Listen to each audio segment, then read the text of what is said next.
शिवसेना नेता संजय राउत ने दिल्ली में राहुल गांधी से उनके आवास पर मुलाकात की और इस मुलाकात में दोनों नेताओं के बीच विपक्षी दलों को एकजुट करने पर चर्चा हुई।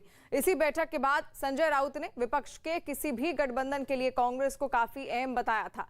साथ ही उन्होंने राहुल गांधी से आगे आकर सभी पार्टियों से बात करने की अपील की और आज संजय राउत प्रियंका गांधी से मुलाकात करेंगे। इससे पहले शरद पवार से मुलाकात के बाद ममता बनर्जी ने कहा था कि यूपीए पूरी तरह खत्म हो गया है। लंबी बातचीत हुई और जो बातचीत हुई है डेफिनेटली राजनीतिक है। संदेश यही है सब कुछ ठीक है। राहुल जी से जो बात हुई है वो सबसे पहले मैं मेरे पार्टी चीफ को बताऊंगा, उद्धव जी को बताऊंगा, आदित्य जी को बताऊंगा, बाद में आपसे बात करूंगा। कोशिश चल रही है और मैंने राहुल जी को कहा है कि आपको लीड लेना चाहिए इस बारे में, आपको आगे आकर इस बारे में खुलकर काम करना चाहिए।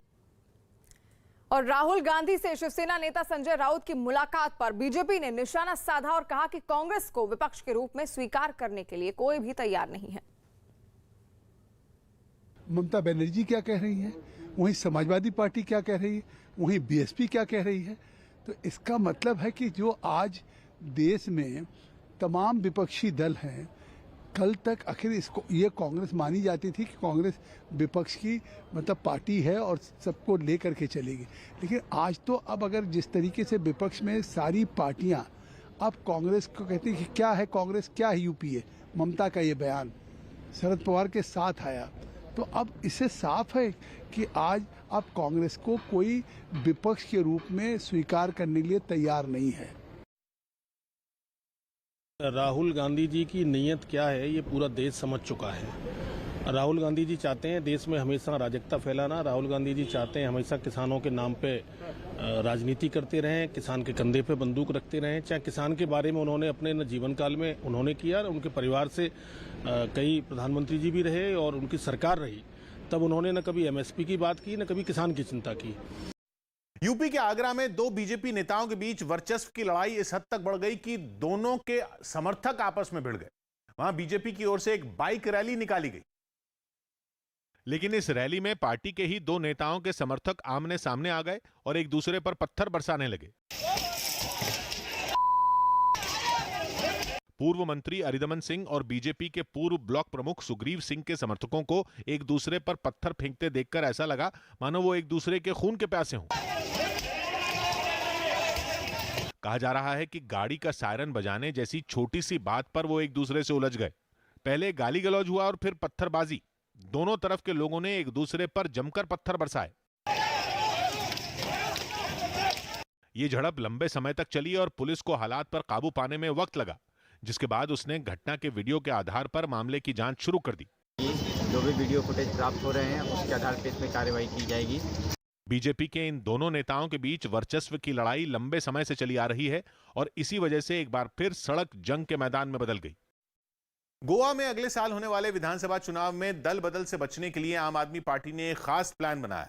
सूत्रों के मुताबिक आम आदमी पार्टी गोवा में अपने सभी उम्मीदवारों से एक हलफनामा लेगी। इस हलफनामे में पार्टी उम्मीदवारों से यह लिखवाया जाएगा कि चुनाव जीतने पर वो अपनी पार्टी नहीं छोड़ेंगे और अगर किसी ने भी पार्टी छोड़ी तो उनके खिलाफ कानूनी कार्रवाई की जा सकेगी। साथ ही उम्मीदवारों को इस हलफनामे की कॉपी अपने इलाके में जनता के बीच भी बांटनी होगी। गोवा में आमतौर पर चुनाव के बाद बड़े पैमाने पर दल बदल होता माना जा रहा है कि इसी से बचने के लिए पार्टी यह कदम उठा रही। और आम आदमी पार्टी ने दिल्ली में बीजेपी शासित पूर्वी दिल्ली नगर निगम पर आरोप लगाते हुए कहा कि दिल्ली के मंदिरों को प्रॉपर्टी टैक्स देने के लिए नगर निगम की तरफ से नोटिस भेजा गया है।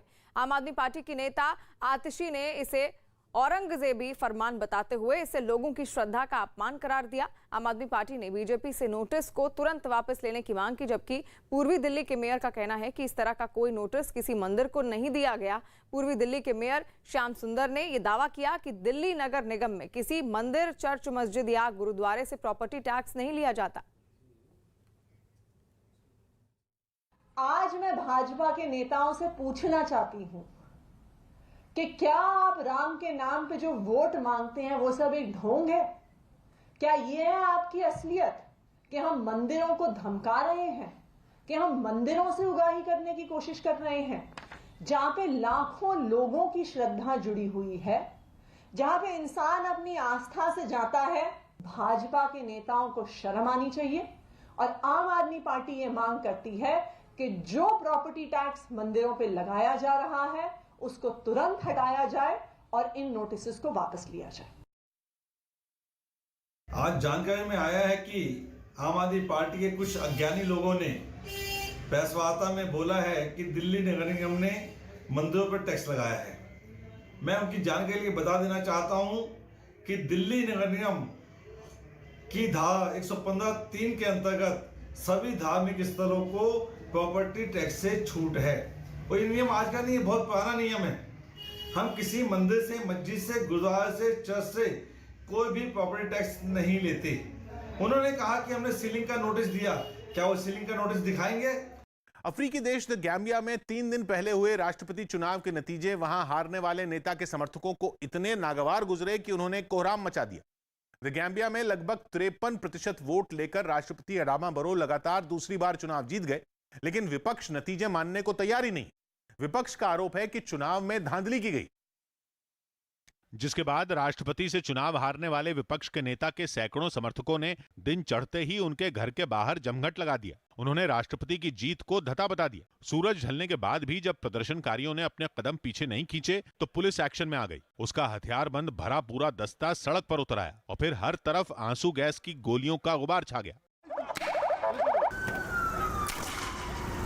आंसू गैस की गोलियां चली तो विपक्ष के समर्थक दुम दबाकर भागते नजर आए। इस चक्कर में वो एक दूसरे के ऊपर गिर तक गए। खासतौर पर महिलाएं भगदड़ की चपेट में आ गईं। कुछ लोग तो आंसू गैस को बर्दाश्त ही नहीं कर पाए और जमीन पर निढाल पड़े दिखे। कुछ बच्चे भी तकलीफ में नजर आए। और घाटी में बर्फबारी के साथ ही सेना ने सर्दियों में एलओसी पर किसी भी चुनौती से निपटने की अब तैयारी शुरू कर दी है। सेना, नौसेना और वायुसेना के जवानों ने पहली बार एक साथ हेलीकॉप्टर से ऑपरेशन का अभ्यास किया। इस अभ्यास में सेना और वायुसेना के हेलीकॉप्टर के अलावा अपाचे हेलीकॉप्टर भी शामिल हुए। अभ्यास के दौरान हेलीकॉप्टर से जवानों को 9000 फुट की ऊंचाई से बर्फीले मैदान में उतारा गया। जिस इलाके में यह अभ्यास किया गया वहां आमतौर पर 20 फुट से अधिक बर्फ होती है और पारा -25 डिग्री के नीचे रहता है। सेना ने यह बताया कि जवानों को सभी तरह के हालात में लड़ने के लिए तैयार करना इस ट्रेनिंग का मकसद था। मध्य प्रदेश के विदिशा के एक स्कूल पर छात्रों के धर्मांतरण का आरोप लगा, जिसके बाद एक हिंदूवादी संगठन ने वहां जमकर बवाल किया। स्कूल पर आरोप लगा कि उसने 8 छात्रों का धर्म परिवर्तन करवाया, जिसके बाद वो ईसाई बन गए। और इसी बात पर विदिशा के स्कूल के बाहर हंगामा हुआ। वहां इकट्ठा हुए हिंदूवादी संगठन के लोगों ने गुस्से में आकर स्कूल पर पथराव कर दिया। स्कूल पर छात्रों के धर्मांतरण के आरोप पर इन लोगों का खून इतना खौला कि वो बड़ी तादाद में गेट के बाहर इकट्ठा हो गए। उन्होंने पहले वहां नारे लगाए और फिर की तोड़फोड़, जिसकी शुरुआत हुई स्कूल के बाहर लगे बैनर से, जिसे प्रदर्शन करने वालों ने स्टैंड समेत गिरा दिया। बवाल बढ़ा तो एसपी और कलेक्टर वहां पहुंच गए, जिन्हें प्रदर्शनकारियों ने शिकायतों वाला ज्ञापन सौंपा, जिसके बाद धर्मांतरण के इस मामले की जांच शुरू हो गई। हंगामे के दौरान स्कूल में 12वीं की परीक्षा दे रहे छात्रों को परेशानी हुई, क्योंकि जिस समय पथराव हुआ वो छात्र अंदर मौजूद थे। स्कूल पर यह आरोप तब लगा जब धर्मांतरण से जुड़ी एक तस्वीर सोशल मीडिया पर वायरल हुई, जिसके बाद हिंदूवादी संगठनों ने स्कूल मैनेजमेंट पर निशाना साधा। हिंदू भाइयों का लोभ और लालच देकर शिक्षा के नाम पर, स्वास्थ्य के नाम पर उनका धीरे धीरे धर्मांतरण किया जा रहा है। लेकिन स्कूल ने इन सभी आरोपों को तो नकारा ही, साथ ही जिन 8 बच्चों के धर्मांतरण की बात हो रही है उन्हें स्कूल का छात्र मानने से ही मना कर दिया। पत्र में लिखा गया है वो बच्चों का नाम, वो बच्चे का कोई इधर ही नहीं पड़ता है। स्कूल मैनेजमेंट ने दावा किया कि घेराव का ऐलान पहले किया जा चुका था, जिसकी सूचना प्रशासन को दे दी गई थी, लेकिन फिर भी हंगामा और तोड़फोड़ हुई। कोरोना के नए वेरिएंट ओमिक्रॉन के बढ़ते खतरे को देखते हुए लखनऊ में धारा 144 लागू कर दी गई। मतलब यह कि 5 आदमी भी एक साथ सड़क पर नहीं घूम सकेंगे। पुलिस की ओर से जारी आदेश के मुताबिक रेस्टोरेंट, होटल, सिनेमाघर, जिम और स्टेडियम समेत स्टेडियम 50% क्षमता के साथ खोले जा सकेंगे। साथ ही घर से बाहर निकलने पर मास्क पहनना जरूरी कर दिया गया। बंद जगह पर होने वाले कार्यक्रम में 100 से ज्यादा लोग शामिल नहीं हो सकेंगे। वहीं धार्मिक स्थलों पर 50 से ज्यादा श्रद्धालुओं के एक बार में इकट्ठा होने पर भी रोक होगी। इसके अलावा विधानसभा के शीतकालीन सत्र को देखते हुए भी कुछ जरूरी निर्देश जारी किए गए, जिनके मुताबिक विधानसभा के आसपास किसी भी तरह के प्रदर्शन पर रोक होगी और सरकारी इमारतों के आसपास ड्रोन कैमरे का इस्तेमाल भी नहीं किया जा सकेगा। इतना ही नहीं, रात 10 बजे के बाद लाउडस्पीकर पर भी पूरी तरह से रोक होगी, जबकि सोशल मीडिया पर ग्रुप के एडमिन की जिम्मेदारी होगी कि कोई भी शख्स भड़काऊ पोस्ट न डाले। और हिमाचल प्रदेश के मनाली और शिमला समेत कई पहाड़ी इलाकों में लगातार दूसरे दिन भी बर्फबारी हुई। बर्फबारी ने वहां के लोगों की मुश्किलें तो बढ़ा दी, लेकिन लोग मनाली घूमने पहुंचे, उन्हें मौसम का ये बदला हुआ मिजाज पसंद आया। और भारी बर्फबारी के बाद तापमान में जो गिरावट आई, उसका असर वहां पहुंचने वाले सैलानियों पर नहीं दिखा। मौसम बदला तो वहां मौजूद पर्यटकों के चेहरे भी खिल उठे। ऐसा लगा कि उन्हें इस बर्फबारी का बेसब्री से इंतजार हो, क्योंकि बर्फ की गिरती फुहारों के बीच कई लोग इसका मजा लेने निकल पड़े। कोई एक दूसरे को बर्फ के गोले बनाकर मारता नजर आया, तो कई स्कीइंग पर हाथ आजमाते दिखे।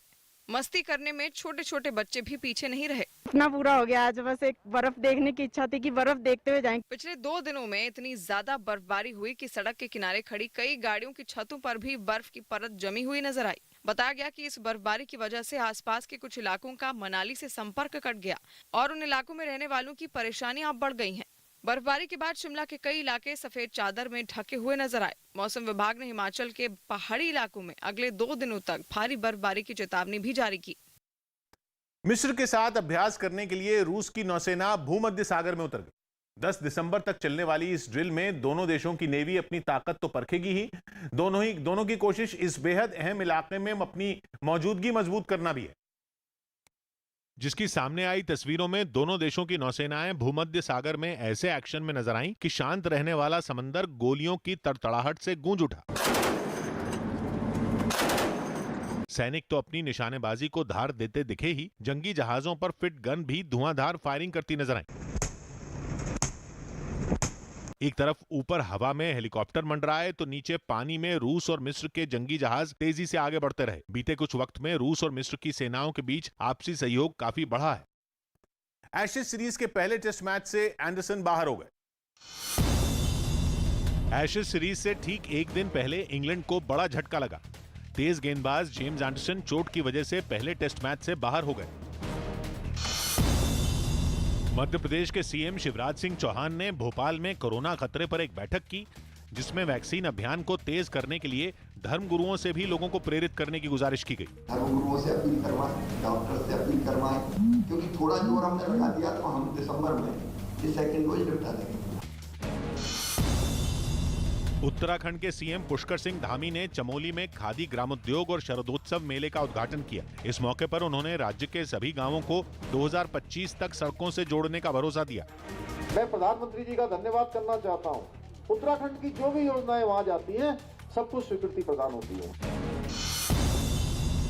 कांग्रेस महासचिव प्रियंका गांधी ने लखनऊ में पार्टी कार्यकर्ताओं के साथ एक बैठक की।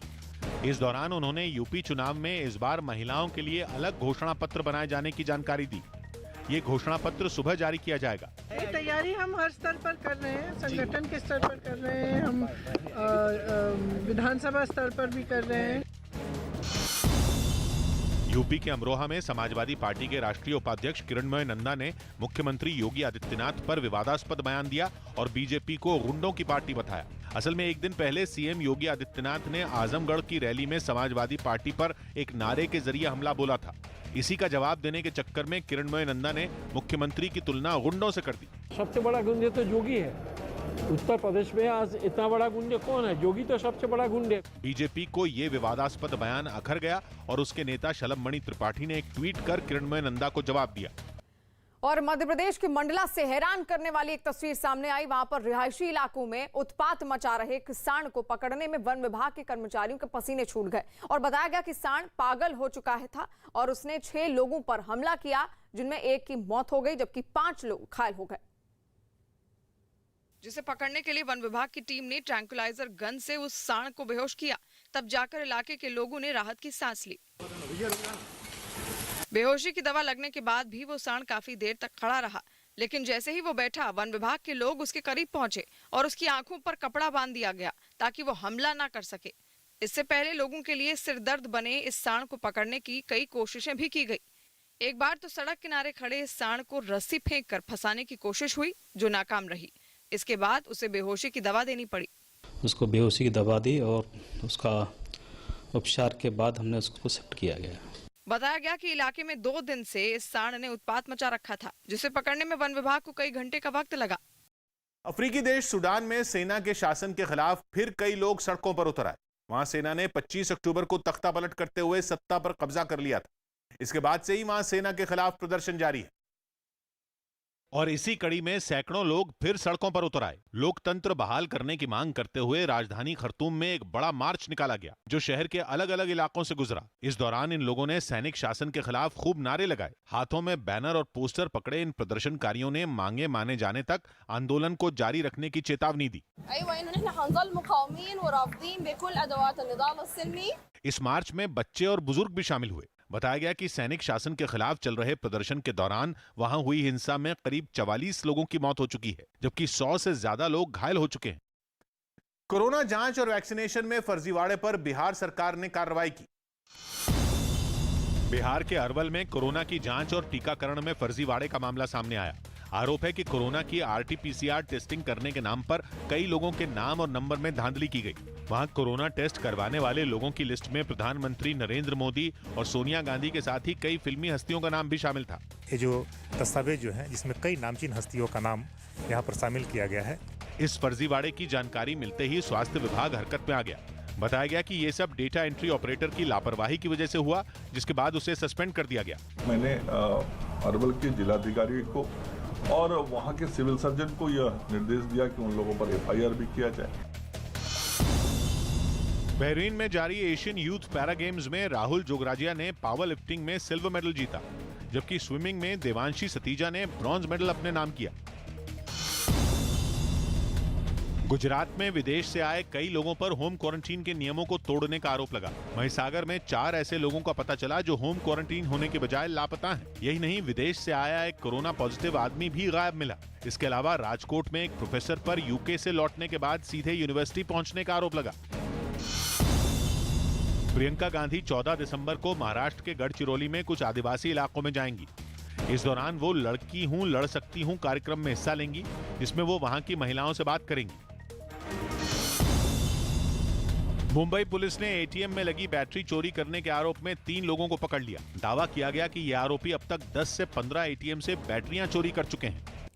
और रूस की राजधानी मॉस्को में हुई भारी बर्फबारी ने वहां उत्सव जैसा माहौल बना दिया। इस बर्फबारी का मजा लेने के लिए वहां के कई लोग अपने घरों से निकल गए और राजधानी मॉस्को के एक इलाके में लगे क्रिसमस मेले में पहुंच गए। आसपास से रुई की तरह गिरती बर्फ के बीच कई लोग झूला झूलकर मजे लेते हुए दिखाई दिए। इतना ही नहीं, आम दिनों की तरह वहां की सड़कों पर चहल पहल दिखी। पार्क हो या रेस्टोरेंट, सभी जगह मौसम के इस बदले मिजाज का कोई असर नहीं दिखा।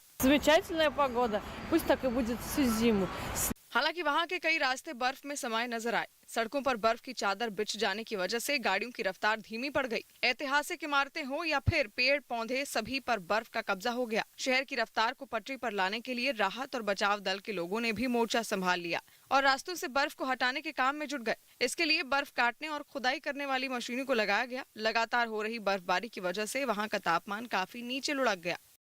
यूपी के मुरादाबाद से डरा देने वाली तस्वीरें सामने आई। वहां एक नर्सिंग होम में अचानक आग लग गई, जिससे वहां हड़कंप मच गया। बताया गया कि आग शॉर्ट सर्किट की वजह से लगी, जिसमें फंसे 28 मरीजों को समय रहते बचा लिया गया और उन्हें दूसरे अस्पताल में भर्ती करा दिया गया। लेकिन इस बीच आग की लपटों ने नर्सिंग होम की इमारत को पूरी तरह अपनी चपेट में ले लिया। रात के अंधेरे में अस्पताल की 3 मंजिला इमारत धू धू कर जलने लगी। आग इतनी भयानक थी कि दूर तक उसकी लपटें उठती दिखाई दी। इस दौरान वहां अफरा तफरी मच गई और लोगों की भीड़ जुट गई। बताया गया कि जिस वक्त आग लगी उस वक्त इमारत के अंदर मरीज और उनके तीमारदार भी मौजूद थे। 28 लोग पेशेंट थे और 16 लोग स्टाफ के थे। उनको सभी को हमने सुरक्षित निकाला। आग की लपटों में घिरे नर्सिंग होम से जान बचाकर निकले लोग हादसे के काफी देर बाद तक दहशत में दिखाई दिए। जो रास्ता बना कूद कर निकले हैं। अच्छा। भी लग गई है, पैरों पैसे भी गिर गए हमारे। निजी अस्पताल के परिसर में खड़ी गाड़ियां भी आग में जलकर राख हो गईं, जबकि अस्पताल को भी काफी नुकसान पहुंचा और उसकी इमारत खंडहर में तब्दील हो गई। महाराष्ट्र सरकार ने टीका लगवाने की न्यूनतम उम्र घटाने की मांग की। महाराष्ट्र के मंत्री आदित्य ठाकरे ने केंद्रीय स्वास्थ्य मंत्री मनसुख मांडविया को एक खत लिखा। इसमें उन्होंने कोरोना वैक्सीन का टीका लगवाने की न्यूनतम उम्र 18 से घटाकर 15 साल करने की गुजारिश की। बांग्लादेश महिला क्रिकेट टीम की 2 खिलाड़ियों की कोरोना रिपोर्ट पॉजिटिव आई। बांग्लादेश महिला क्रिकेट टीम हाल ही में अफ्रीकी देश जिम्बाब्वे से महिला विश्व कप के क्वालिफायर मुकाबलों में हिस्सा लेकर अपने देश लौटी है। सिक्किम के कई इलाकों में 4.3 तीव्रता के भूकंप के झटके महसूस किए गए। अरविंद केजरीवाल के पंजाब सरकार पर अवैध खनन के आरोप पर कांग्रेस ने पलटवार किया। अमृतसर पहुंचे केजरीवाल ने आरोप लगाया कि राज्य के सीएम के अपने इलाके में अवैध खनन हो रहा है। मुख्यमंत्री के अपने हलके के अंदर अवैध माइनिंग अगर हो रही है, लेकिन कांग्रेस ने केजरीवाल के आरोप को सियासी चाल माना। आपने प्लानिंग की होती है, उस मुताबिक चीज़ें आपकी नहीं बैठती, फिर आप इस किस्म की चीज़ों का सहारा लेना शुरू कर देते हैं। पश्चिम बंगाल के मालदा में सरकारी दफ्तर में पिस्तौल के साथ मृणालिनी मंडल नाम की एक टीएमसी नेता की फोटो वायरल हो गई, जिसे बीजेपी ने मुद्दा बनाने में देर नहीं लगाई। बीजेपी जिला अध्यक्ष ने इस पर तृणमूल कांग्रेस को आड़े हाथ लिया। গোটা পশ্চিমবঙ্গকে যেরকম ভাবে বারুদের স্তূপের উপরে দাঁড় করিয়ে দিয়েছে, মালদা জেলাকেও কম করেনি। वहीं तृणमूल कांग्रेस के महासचिव ने वायरल हो रही तस्वीर का सच पता लगाने की बात पुलिस पर डालते हुए इस मामले से किनारा कर लिया। তবে আপনার সেটা টয় না অরিজিনাল সেটা তো পুলিশ অনুসন্ধান করে বলবে। आज फिर संयुक्त किसान मोर्चा की बैठक है और उम्मीद जताई जा रही है कि आज होने वाली बैठक से कुछ बड़ा ऐलान निकल कर आए। इससे पहले कल हुई किसान मोर्चे की बैठक से ये संकेत मिले थे कि करीब 1 साल से चल रहा किसानों का आंदोलन खत्म हो सकता है, क्योंकि बैठक के बाद कई मुद्दों पर सहमति बनती दिखाई दे रही है। कल हुई बैठक के बाद किसानों ने ये माना कि सरकार की तरफ से पहली बार लिखित जवाब आया है, जिसमें उनकी मांगों के लिए सकारात्मक रुख दिखा। हालांकि कुछ चीजों पर पेच अब भी फंसा हुआ है, जिसे लेकर केंद्र सरकार से रुख साफ करने का अनुरोध किया गया है। किसानों ने यह भी बताया कि सरकार ने यह कहा है कि आंदोलन वापस लेने के बाद उन पर दर्ज केस भी वापस हो जाएंगे, जबकि किसानों की मांग है कि पहले केस वापस होने चाहिए। और यही नहीं, किसानों की मांग है कि सरकार एमएसपी पर कमेटी बनाएगी, जिसमें सरकारी अधिकारी और संयुक्त किसान मोर्चा के लोग भी शामिल होंगे। प्रस्ताव ये था कि हम सारी बात मान लेंगे, आप उठ जाओ। अजीब बात है कि उठ जाओ, सारी बात मान लेंगे। ये 12 महीने से बैठाई क्यों रखे? एमएसपी पे भी बताइए कि कमेटी बनाएंगे, और लोग भी रखेंगे, संयुक्त मोर्चे के भी रखेंगे। स्पष्ट नहीं है, स्पष्ट बताओ ना कि क्या क्या आप करोगे, खोल कर बताओ। उसमें 16 बात कर लो, जो मामले है उन्हें बैठा कर निपटा लो। बीजेपी के कई नेताओं ने एक सुर में कहा कि कृषि कानून की वापसी के बाद किसानों को जिद छोड़कर आंदोलन खत्म कर देना चाहिए। सुझाव और निवेदन है अपने किसान यूनियन के नेताओं से कि माननीय प्रधानमंत्री जी ने एक बड़ा हृदय करके किसानों का मान और सम्मान रखते हुए तीनों कृषि विधेयकों को वापस ले लिया है। और उनका नारा भी था कि बिल वापसी नहीं तो घर वापसी नहीं। अब बिल वापसी हो गई है तो हठधर्मता छोड़नी चाहिए। उनके अनेक मुद्दों पर भी सरकार गंभीरता से विचार कर रही है। एमएसपी के ऊपर भी एक कमेटी का गठन सरकार कर रही है, और मुझे उम्मीद है कि माननीय मोदी जी ने देश के हित में और किसानों के हित में अनेक फैसले किए हैं। आने वाले समय में भी किसानों के हित में जो भी फैसला लिया जाना होगा आदरणीय मोदी जी जरूर लेंगे, लेकिन किसान यूनियन अपनी हठधर्मता जरूर छोड़े। नहीं, एक तरफ अगर संयुक्त किसान मोर्चा कह रहा है कि हमारे काफ़ी प्रस्ताव पर सहमत हो गई, मांग उनकी क्या थी? जब वो इस धरने में आए थे तो उन्होंने कहा था तीनों कानून वापस हो, जो कृषि कानून है। और प्रधानमंत्री, आखिर उस सदन में दोनों जगह बहस हुई, कृषि कानून पर चर्चा होने के बाद पारित हुआ। इसके बावजूद भी अगर उन तीनों कानून को प्रधानमंत्री ने बिना शर्त वापस ले लिया तो आज उनको जाना चाहिए। लेकिन आज अगर उनके नेता कहते हैं मार्च तक बैठे रहेंगे, तो फिर उनको बताना होगा देश की जनता को कि वो किसके इशारे पे बैठे हुए हैं। प्रधानमंत्री जी ने जब ये बिल वापस करने की बात कही थी तो उन्होंने स्पष्ट किया था, मैं लाया था किसानों के हित में, वापस लिए हैं देश के हित में। बेवजह समस्याओं को उलझाना और उस पर राजनीति करनी, ये कांग्रेस की पुरानी आदत है। मैं राहुल गांधी जी को याद दिलाना चाहता हूं कि इनकी ही पार्टी ने 9/1/2017 को पंजाब के अंदर 90,000 करोड़ रुपए का किसानी कर्जा माफ करने की घोषणा की थी, अभी तक हुआ नहीं। अभिनेत्री कैटरीना कैफ और विकी कौशल की शादी के लिए राजस्थान के सवाई माधोपुर में वीआईपी मेहमानों के पहुंचने का सिलसिला जारी। इस शादी के लिए सुरक्षा के बेहद कड़े इंतजाम किए गए। और इस दौरान सिक्स सेंसेस होटल में कैटरीना और विक्की के मेहमानों के अलावा किसी को घुसने की इजाजत नहीं है। इस वक्त देख सकते हैं सुरक्षा व्यवस्था इतनी जबरदस्त कड़ी है कि यहाँ पर बाउंसर यहाँ पर तैनात किए गए हैं। सोमवार शाम विक्की कौशल और कैटरीना कैफ मुंबई एयरपोर्ट पर देखे गए। कैटरीना पीले सूट में दिखी और मीडिया कर्मियों के कहने पर पोज देने के लिए एक बार कैमरों की तरफ भी आईं। विक्की कौशल भी एयरपोर्ट के अंदर जाते देखे गए। रात के वक्त जयपुर एयरपोर्ट से दोनों कार में सवार होकर निकल गए। कारों के दरवाजे इस तरह ढक दिए गए थे कि कैमरे में दोनों की तस्वीरें कैद न हो पाएं। दोनों के जयपुर से सवाई माधोपुर पहुंचने से पहले ही पुलिस की टीमें सिक्स सेंसेस होटल के पास पहुंच गईं। ये आलीशान होटल चौथ का बरवाड़ा नाम के सैकड़ों साल पुराने किले में बना है, जिसकी सुरक्षा केवल होटल के स्टाफ या पुलिस के हवाले नहीं है, बल्कि खास तौर पर सलमान खान के बॉडीगार्ड की कंपनी टाइगर सिक्योरिटी को सुरक्षा का जिम्मा सौंपा गया है और सैकड़ों बाउंसर सिक्स सेंसेस होटल के चप्पे चप्पे पर तैनात किए गए ताकि मेहमानों की सुरक्षा के साथ किसी तरह की चूक न हो। इसके अलावा शादी में पहुंचने वाले सभी मेहमानों को अलग अलग कोड दिए गए। ये सीक्रेट कोड हैं जिनसे मेहमानों की होटल में एंट्री और उनके लिए कमरों की बुकिंग रखी गई। सबसे खास बात यह कि किसी भी मेहमान को मोबाइल फोन होटल में लेकर जाने की इजाजत नहीं है। मतलब यह कि शादी की किसी भी रस्म का कोई भी वीडियो या फोटो कोई भी मेहमान अपने फोन से नहीं ले पाएगा। 9 तारीख को कैटरीना कैफ और विक्की कौशल की होटल में शादी होगी और उससे पहले शादी से जुड़ी अलग अलग रस्में होटल में चलती रहेंगी। इस दौरान होटल के मेहमानों के लिए राजस्थानी संस्कृति से जुड़े कई कार्यक्रम होटल में ही कराए जाएंगे। इसके अलावा पूरे होटल को बेहद खूबसूरती से सजाया गया है। होटल के अंदर दाखिल होने की इजाजत मेहमानों के साथ आए स्टाफ को भी नहीं होगी। मेहमानों को होटल छोड़ने के बाद उनके ड्राइवर या निजी सुरक्षा कर्मियों को भी फौरन होटल से जाना होगा, जिनके ठहरने का इंतजाम होटल के पास बनी एक धर्मशाला में किया गया है। धर्मशाला में भी सुरक्षा के चाक चौबंद इंतजाम किए गए हैं। लेकिन विक्की कौशल और कैटरीना कैफ की शादी की खबर सोशल मीडिया पर भी सुर्खियां बटोर रही। शादी की खबर पर कॉमेडियन सुगंधा मिश्रा का एक वीडियो भी खूब वायरल हुआ, जो सुगंधा ने अपने इंस्टाग्राम अकाउंट पर डाला था। वीडियो में वो अपने पति और कॉमेडियन संकेत भोसले से शादी की खबर पर बात करती दिखी। विक्की कौशल और कैटरीना कैफ की शादी में जाओगे? क्यों? बुलाया नहीं तो क्यों जाना? वीडियो में सुगंधा और संकेत ने शादी के इंतजामों का खूब मजाक उड़ाया। रोज नहीं खबर आती कि ये अलाउ नहीं वो अलाउ नहीं। कल को नहीं खबर आई विक्की कौशल की शादी में खुद विक्की कौशल अलाउड नहीं। विक्की और कैटरीना की शादी में मेहमानों की संख्या बेहद सीमित रखी गई है। शादी की खबरों के बीच ही इंटरनेट पर विक्की और कैटरीना का एक पुराना वीडियो भी खूब वायरल हुआ, जिसमें विक्की कौशल कैटरीना कैफ को शादी के लिए प्रपोज करते दिखे। शादी का सीजन चल रहा था, मुझे लगा आपका भी मन कर रहा होगा तो मैंने कहा पूछ लेता हूँ। मैं आपका बहुत बड़ा फैन हूँ, आप किसी अच्छे से विक्की कौशल को ढूंढ के शादी क्यों नहीं कर लेते? ये वीडियो 2019 में हुई एक अवार्ड सेरेमनी का है। बीएसएफ के अधिकार का दायरा बढ़ाने पर सरकार ने संसद में सफाई दी।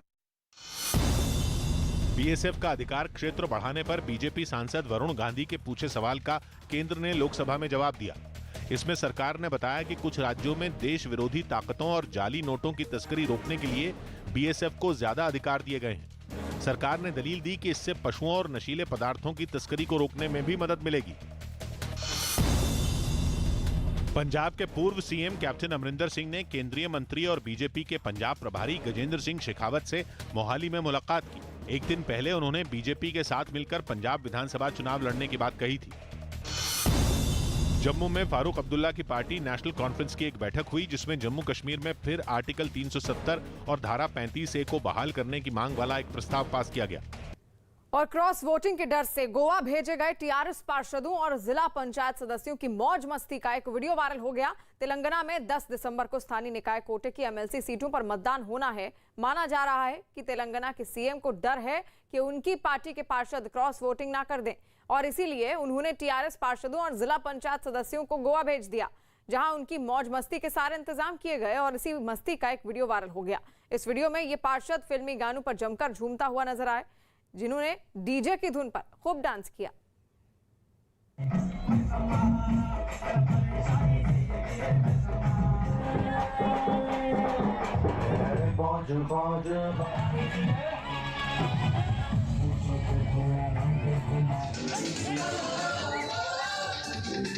उत्तर प्रदेश के मुरादाबाद रेलवे स्टेशन से चौंकाने वाली कुछ तस्वीरें सामने आई। वहां सिविल डिफेंस के कुछ कर्मचारियों को हवाई हमले के हालात में यात्रियों को बचाने के तरीके सिखाए गए। इसके लिए एक मॉक ड्रिल की गई, जिसका मकसद इन कर्मचारियों को ऐसे हालात खड़े होने पर यात्रियों की जान बचाने की ट्रेनिंग देना रहा, जिसके लिए रेलवे स्टेशन के एक हिस्से को चुना गया, जहां कुछ लकड़ियों में आग लगा दी गई, जिसके बीच से गीला कंबल ओढ़े सिविल डिफेंस के कर्मचारी सुरक्षित बाहर निकले। मॉक ड्रिल का हिस्सा रहे कर्मचारियों ने इमारत की पहली मंजिल पर फंसे यात्रियों को नीचे उतारने की भी ट्रेनिंग ली। ऐसा करने के लिए एक आदमी को रस्सी से बांधकर स्ट्रेचर पर लिटा दिया गया, जिसे नीचे उतारने के लिए कुछ कर्मचारी इमारत की पहली मंजिल पर पहुंच गए और उनमें कुछ नीचे रहे। फिर धीरे धीरे उस आदमी को नीचे की तरफ रस्सियों की मदद से खींचा गया। सिविल डिफेंस के कर्मचारियों ने घायल यात्रियों को चादर पर उतारने की ट्रेनिंग भी ली। इमरजेंसी के हालात में यात्रियों को बचाने के लिए सिविल डिफेंस के इन कर्मचारियों ने कई दूसरे तरीके भी आजमाए। वॉलंटियर्स हैं, वो डेमोन्स्ट्रेशन देते हैं कि हवाई हमले में होते हैं तो घायल होते हैं, उनको कैसे करना है। मॉक ड्रिल के दौरान इन कर्मचारियों ने कंधे पर यात्री को लेकर सीढ़ी से नीचे उतरने के गुर भी सीखे। उत्तर प्रदेश के मुजफ्फरनगर में 2 टीचरों पर छात्राओं से छेड़छाड़ का आरोप लगा, जिसके बाद पुलिस हरकत में आ गई, क्योंकि एक निजी स्कूल में 10वीं क्लास में पढ़ने वाली 17 छात्राओं ने 2 टीचरों पर छेड़छाड़ का आरोप लगाया, जिसके बाद मुजफ्फरनगर के एसएसपी ने छात्राओं से छेड़छाड़ के आरोपी की जांच के लिए 5 टीमें बना दी और उनकी शिकायत पर आरोपियों के खिलाफ मामला दर्ज कराया। साथ ही इस मामले में लापरवाही बरतने वाले पुरकाजी थाने के अध्यक्ष विनोद कुमार को लाइन हाजिर कर दिया गया और छात्राओं को यह भरोसा दिया गया कि दोनों आरोपी टीचरों को जल्द ही गिरफ्तार किया जाएगा। इन छात्राओं का आरोप है कि 18 नवंबर को हिंदी के प्रैक्टिकल एग्जाम के बहाने आरोपी टीचर ने उन्हें स्कूल में रोका था और वहां से वो उन्हें किसी दूसरे स्कूल में ले गया था, जहां आरोप है कि उस स्कूल के टीचर अर्जुन सिंह ने उन्हें खाने में कुछ नशीली चीज मिलाकर खिला दी, जिसके बाद उन दोनों टीचरों ने उनके साथ छेड़खानी की। छात्राओं ने आरोप लगाया कि जब वो इस मामले की शिकायत करने पुलिस स्टेशन पहुंची तो वहां पुलिस वालों ने केस दर्ज नहीं किया। यह भी देखा जा रहा है कि इसके अलावा अन्य कौन से पुलिसकर्मी हैं जिसमें इसके द्वारा लापरवाही बरती गई है और बहुत ही जल्द इसमें दोनों अभियुक्तों को गिरफ्तार कर लिया जाएगा। और मध्य प्रदेश के इंदौर से एक चिड़ियाघर से 6 दिन पहले लापता हुए तेंदुए को कड़ी मशक्कत के बाद पकड़ लिया गया। जानकारी के मुताबिक जब तेंदुए को बरहानपुर से इंदौर के चिड़ियाघर लाया गया तो चकमा देकर वो भाग निकला, जिससे वन विभाग और चिड़ियाघर के प्रबंधन में हड़कंप मच गया। बताया गया कि करीब 200 लोगों की टीम सर्च ऑपरेशन में जुट गई, जिसने तेंदुए की तलाश में एड़ी चोटी का जोर लगा दिया। और इसके लिए नियमों को भी दरकिनार कर जू के इलाके में ढोल नगाड़े तक बजाए गए। तेंदुए को पकड़ने के लिए 42 कैमरों की मदद ली गई और हर पैंतरा आजमाया गया। बताया गया कि 200 लोगों की टीम ने सर्च ऑपरेशन में दिन रात एक कर दिया। ट्रैप केज भी लगाए थे और सीसीटीवी कैमरे जो 40 कैमरे लगे उसमें भी हम लोग सर्च कर रहे थे। वन विभाग के कुछ कर्मचारी और अधिकारी तेंदुए के पैरों के निशान को ढूंढते नजर आए। वो जू के आसपास जंगल वाले इलाके का चप्पा चप्पा खंगालते दिखे, लेकिन इसी बीच हुई बारिश ने उनकी मुसीबतों को और बढ़ा दिया। हम सूखने लग गए हैं, हमें आशा है कि इसमें उसके साक्ष्य मिलना शुरू हो जाएंगे। सर्च ऑपरेशन कर रही टीम तेंदुए के हमले की आशंका से भी अलर्ट नजर आई और तेंदुए के मिलने तक इंदौर के चिड़ियाघर को बंद रखा गया। आखिरकार 6 दिनों तक चली इस लंबी तलाश के बाद तेंदुआ चिड़ियाघर के इलाके में ही जख्मी हालत में मिल गया। लेकिन इससे पहले जैसे ही सर्च टीम को तेंदुए की आहट मिली, उस इलाके को जाल लगाकर घेर लिया गया। सर उनको दिख रहा है। जैसे ही तेंदुआ पकड़ में आया, उसे दबोच लिया गया। इस बीच वन विभाग का एक अधिकारी तेंदुए को इंजेक्शन लगाता नजर आया। सर्च टीम के लोगों की भीड़ के बीच तेंदुए को उठाकर ले जाया गया। इस दौरान एक आदमी ने तेंदुए का मुंह तो दूसरे ने उसके पिछले पैर पकड़े। बताया गया कि तेंदुआ काफी कमजोर और जख्मी हालत में मिला, जिसकी वजह से उसका तुरंत इलाज शुरू किया गया। उसके पिछले पैरों में जरूर पैरालिसिस है और पैरालिसिस होने के कारण मूवमेंट नहीं है और यही कारण रहा कि इतने आसानी से वो कैप्चर भी हो गया। तेंदुए के पकड़े जाने के बाद वन विभाग, जू प्रबंधन और आसपास रहने वाले लोगों ने भी राहत की सांस ली। बिहार के गोपालगंज से डरा देने वाली कुछ तस्वीरें सामने आई। वहां 2 लोगों पर दिन दहाड़े राजेश पांडे नाम के एक वकील की हत्या का आरोप लगा, जिससे नाराज बाकी वकीलों ने सिविल कोर्ट में काम ठप कर दिया और उस सरकारी अस्पताल के बाहर इकट्ठा हो गए जहां से राजेश पांडे का शव बाहर निकला। बताया गया कि जिस वक्त आरोपियों ने घटना को अंजाम दिया, राजेश पांडे अपने घर से मोटरसाइकिल पर अदालत जा रहे थे। तभी 2 बेखौफ बदमाश नेशनल हाईवे पर मोटरसाइकिल से उनके पास पहुंचे। उन्होंने बीच रास्ते में ओवरटेक कर उन्हें रोक लिया और उन पर जमकर गोलियां बरसानी शुरू कर दी। इस हमले में राजेश पांडे अपनी जान गंवा बैठे। अपराधियों ने घेर करके उनको गोली मार दिया है। राजेश पांडे की हत्या की खबर फैलते ही वकीलों में सनसनी फैल गई, जिन्हें वहां पहुंची पुलिस ने बाद में समझा बुझाकर शांत किया। बिहार में जातिगत जनगणना पर क्रेडिट लेने की होड़ मच गई। बिहार में जातिगत जनगणना की तैयारी पर सियासी पारा चढ़ गया। मुख्यमंत्री ने एक दिन पहले ऐलान किया था कि बिहार में इसके लिए तैयारी की जा रही है, जिसके लिए सर्वदलीय बैठक भी बुलाई जाने वाली है। ये कास्ट सेंसस को ऑल पार्टी मीटिंग कब तक उम्मीद है? करना चाह रहे हैं, बात कर लिया है। इस मामले में आरजेडी की राय भी जेडीयू जैसी ही है, लेकिन उसके नेताओं ने इस बात का क्रेडिट खुद लेने की कोशिश की। जातीय जनगणना के मुद्दे पर तेजस्वी यादव जी ने इस मुद्दा को उठाया था और इसकी गंभीरता को समझते हुए आदरणीय मुख्यमंत्री जी अब इस पर सहमत हुए हैं। इस बीच लोकसभा में सरकार ने लिखित जवाब दिया कि सिर्फ SC/ST समुदाय की ही जातिगत जनगणना होगी। इस मामले में बीजेपी की राय बिहार की सियासी पार्टियों से थोड़ी अलग है, इसीलिए उसने वोट पॉलिटिक्स की बात करके जातिगत जनगणना का समर्थन किया। वोट पॉलिटिक्स के कारण या और अन्य किसी चीज के कारण अगर इच्छा है तो करवा लिया जाए। दिल्ली कांग्रेस ने महंगाई के खिलाफ जंतर मंतर पर प्रदर्शन किया। इसमें लोकसभा में नेता कांग्रेस अधीर रंजन चौधरी और राज्यसभा से सस्पेंड हुए कांग्रेस के सांसद भी शामिल हुए। सीरम इंस्टीट्यूट कोरोना की वैक्सीन कोविशील्ड का उत्पादन 50% तक कम करेगा। कंपनी के CEO आदार पूनावाला ने बताया कि सरकार की तरफ से मांग कम होने की वजह से यह फैसला लिया गया। रेप के मामले में सजा काट रहे पूर्व आरजेडी विधायक राज बल्लभ यादव पर मनमानी करने का आरोप लगा। इल्जाम है कि पुलिस वाले उन्हें मेडिकल चेकअप के लिए पटना के एक अस्पताल लाए थे, लेकिन वहां उन्होंने नियमों को तोड़ते हुए अस्पताल परिसर में अपने कुछ समर्थकों से मुलाकात की।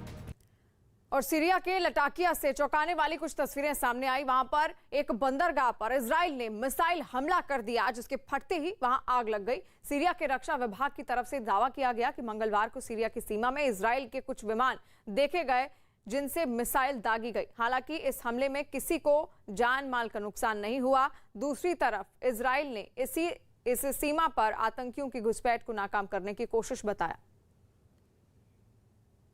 उत्तर प्रदेश के प्रयागराज से हैरान करने वाली तस्वीरें सामने आई। वहां एक नर्सिंग होम में कुछ लोगों ने जमकर तोड़फोड़ की।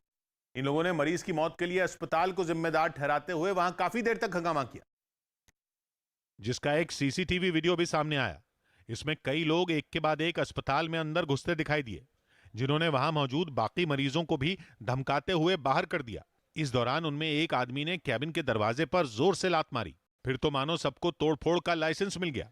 किसी ने वहां रखी कुर्सी तोड़ी तो किसी ने टेबल पर अपना गुस्सा उतारा। उन लोगों ने वहां लगे एक भी कांच को सही सलामत नहीं बचने दिया।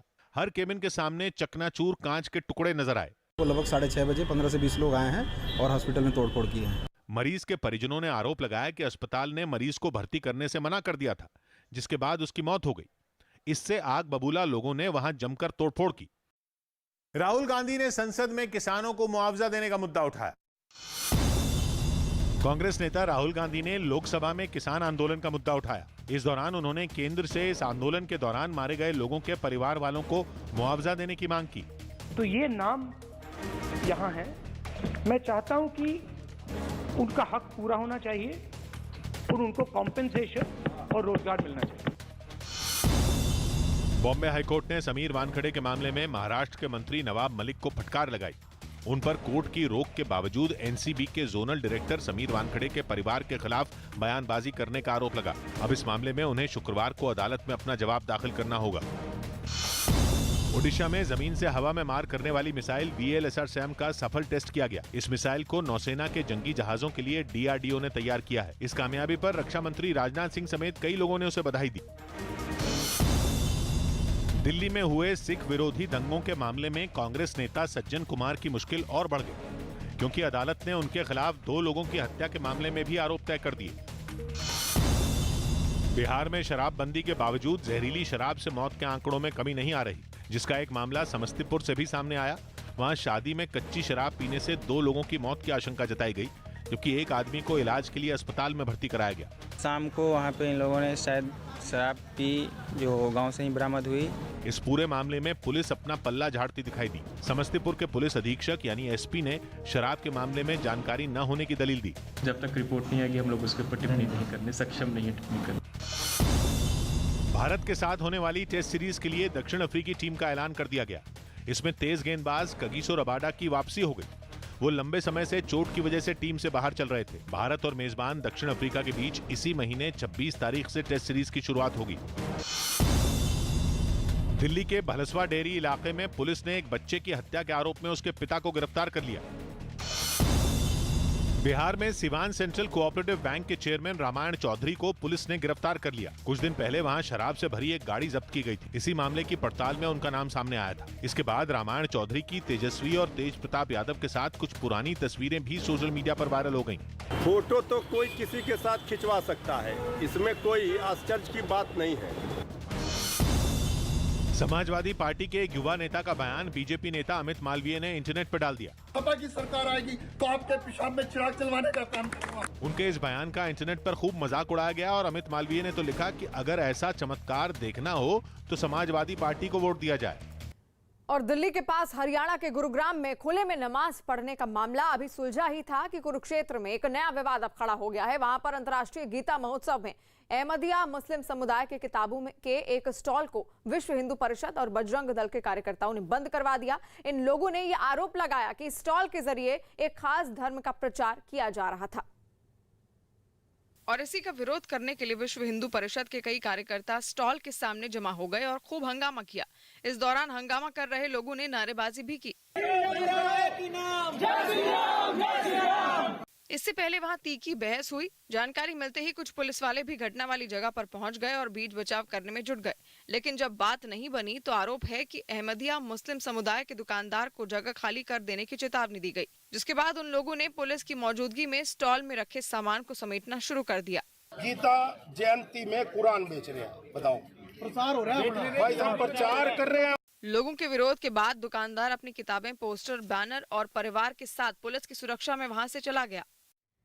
लेकिन विश्व हिंदू परिषद के कई कार्यकर्ता और उनके साथ आए लोग वहां जम गए और इन लोगों का विरोध इस बात पर भी था कि गीता महोत्सव में अहमदिया मुस्लिम समुदाय को दुकान क्यों दी गई।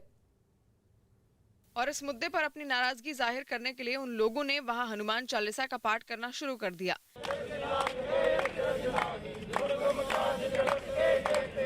हालांकि बाद में पुलिस ने उन्हें समझाकर वहां से हटा दिया। साथ ही ये भी दावा किया कि दुकान को जबरन बंद नहीं करवाया गया। उन्होंने बताया भी अगर ये विरोध कर रहे हैं तो हम अपनी वाइंड अप करके यहाँ से चले जाएंगे। बताया गया कि 5 साल पहले इस स्टॉल को आवंटित किया गया था, जिसके बाद से उसमें अहमदिया मुस्लिम समुदाय की दुकान चलती थी। हिमाचल के मंडी में ड्रोन से दवाइयों की सप्लाई और सैंपल जुटाने का ट्रायल किया गया, जो सफल साबित हुआ। बताया गया कि इससे मुश्किल हालात वाले पहाड़ी इलाकों में जरूरत पड़ने पर दवाएं भेजना और वहां से जांच के लिए सैंपल जुटाना आसान हो जाएगा, जिसके लिए पहले ट्रायल किया गया और एक ड्रोन ने जांच के लिए सैंपल लेकर उड़ान भरी तो धूल का गुबार उठा, जिसे पीछे छोड़ते हुए ड्रोन हवा में ऊपर उठने लगा। आसमान की सैर करता हुआ ड्रोन मंडी के अस्पताल के ऊपर पहुंच गया और फिर जमीन पर उतरता दिखा। 2 मीटर 1 मीटर लैंडेड। ड्रोन के लैंड होते ही उसमें रखा सैंपल निकाल लिया गया और अस्पताल के एक अधिकारी को सौंप दिया गया। ट्रायल के दौरान एक और जगह पर भी ड्रोन से सैंपल भेजा गया। बताया गया कि स्वास्थ्य विभाग ने राष्ट्रीय स्वास्थ्य मिशन से मंजूरी मिलने के बाद ये ट्रायल शुरू किया। तरह के जो जीवन रक्षक जो दवाएं हैं उनको दुर्गम क्षेत्रों में पहुंचाने के लिए इसका उपयोग किया जा सकता है। ड्रोन का ट्रायल पूरा होने के बाद स्वास्थ्य विभाग को सरकार से मंजूरी मिलने का इंतजार है, जिसके बाद राज्य में इसकी सेवा शुरू कर दी जाएगी। गठबंधन के बाद अखिलेश यादव और जयंत चौधरी की पहली बार एक साथ रैली हुई। यूपी के मेरठ में अखिलेश यादव और जयंत चौधरी ने एक साथ रैली की। उत्तर प्रदेश विधानसभा चुनाव में समाजवादी पार्टी और आरएलडी के बीच हुए गठबंधन के बाद उनकी ये पहली रैली थी। अखिलेश यादव और जयंत चौधरी दोनों एक मंच पर हैं। पश्चिमी उत्तर प्रदेश के मेरठ से उन्होंने गठबंधन का ऐलान किया है। राजस्थान में दौसा के 2 जगहों पर मेडिकल टीम के ऊपर हमला करने का मामला सामने आया। ये टीमें गांवों में लोगों को कोरोना वैक्सीन लगाने के लिए गई थीं। सरकार ने संसद में बताया कि पनामा पेपर लीक के जरिए 20,000 करोड़ रुपए का पता चला, जिनका संबंध भारतीय कंपनियों से है। सूरत में रेप के बाद एक नाबालिग की हत्या करने वाले दोषी को अदालत ने फांसी की सजा सुनाई। गुजरात में ये तीसरा मामला है जब वारदात के लगभग 1 महीने के अंदर ही किसी दोषी को सजा सुना दी गई।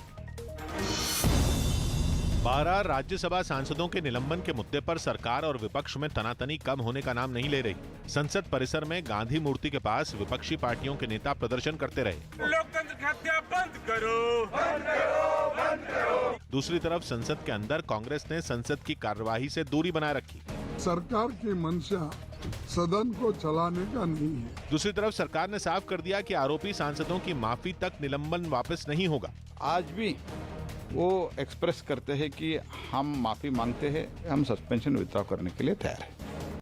और नए साल में संयुक्त अरब अमीरात अपने सरकारी कर्मचारियों को बड़ा तोहफा देने जा रहा है, जिसके बाद कर्मचारियों को हफ्ते में 4.5 दिन ही काम करना होगा। यूएई सरकार की ओर से जारी बयान के मुताबिक वहां सरकारी कर्मचारियों के काम करने का दिन सोमवार से शुक्रवार होगा, जिनमें शुक्रवार को उन्हें आधे दिन ही काम करना होगा, क्योंकि मुस्लिम समुदाय के लिए जुमे की नमाज की वजह से ये दिन पवित्र माना जाता है। यानी अब यूएई में वीकेंड शुक्रवार दोपहर से शुरू होकर रविवार तक रहेगा और यह आदेश 1 जनवरी 2022 से सरकारी दफ्तरों में लागू हो जाएगा। यानी नए साल में संयुक्त अरब अमीरात अपने सरकारी कर्मचारियों को बड़ा तोहफा देने जा रहा है, जिसके बाद कर्मचारियों को वहां 4.5 दिन ही काम करना होगा। यूएई सरकार की ओर से जारी बयान के मुताबिक वहां सरकारी कर्मचारियों के काम करने का दिन सोमवार से शुक्रवार होगा। हालांकि शुक्रवार को उनके आधे दिन ही उनको काम करना होगा, क्योंकि मुस्लिम समुदाय के लिए जुमे की नमाज की वजह से ये दिन पवित्र माना जाता है। पहले शुक्रवार को वहां पूरे दिन छुट्टी होती थी, अब आधे दिन शुक्रवार काम करना होगा। यानी अब यूएई में वीकेंड शुक्रवार दोपहर से शुरू होकर रविवार तक रहेगा। यह आदेश 1 जनवरी 2022 से वहां के सरकारी दफ्तरों में लागू हो जाएगा, जिसके तहत नए साल से वीकेंड शुक्रवार और शनिवार की बजाय शनिवार और रविवार होगा। माना जा रहा है कि ऐसा पश्चिमी देशों के शेड्यूल के हिसाब से तय किया गया है, क्योंकि अबू धाबी और दुबई में दुनिया भर की बड़ी कंपनियों के दफ्तर हैं, फाइनेंशियल कंपनियों के भी दफ्तर हैं, और पश्चिमी देशों की इन कंपनियों में काम के दिन सोमवार से शुक्रवार होते हैं, जबकि यूएई में अभी रविवार से गुरुवार तक काम होता है। हालांकि स्कूलों और निजी सेक्टर के बारे में अभी किसी तरह के निर्देश जारी नहीं किए गए, लेकिन माना जा रहा है कि सरकार के नक्शे कदम पर चलते हुए निजी कंपनियां भी इस फैसले को जल्द लागू करेंगी। 2006 में भी वहां की सरकार ने ऐसा ही बदलाव किया था। उस वक्त कामकाजी दिन शनिवार से बुधवार किए गए और होते थे, शनिवार से बुधवार, तब भी निजी कंपनियों ने बिना देर किए सरकार के नियम को लागू कर दिया था। इसी के साथ यूएई अब ऐसा इकलौता खाड़ी का देश बन जाएगा जहां शनिवार रविवार का वीकेंड होगा, सैटरडे संडे का। संयुक्त अरब अमीरात ने यह भी ऐलान किया है कि वो दुनिया का पहला मुल्क है जहां 4.5 दिन काम करने का नियम लाया गया है, जबकि बाकी देशों में अगर काम करने का दिन या तो 6 दिन होता है या 5 दिन होते हैं।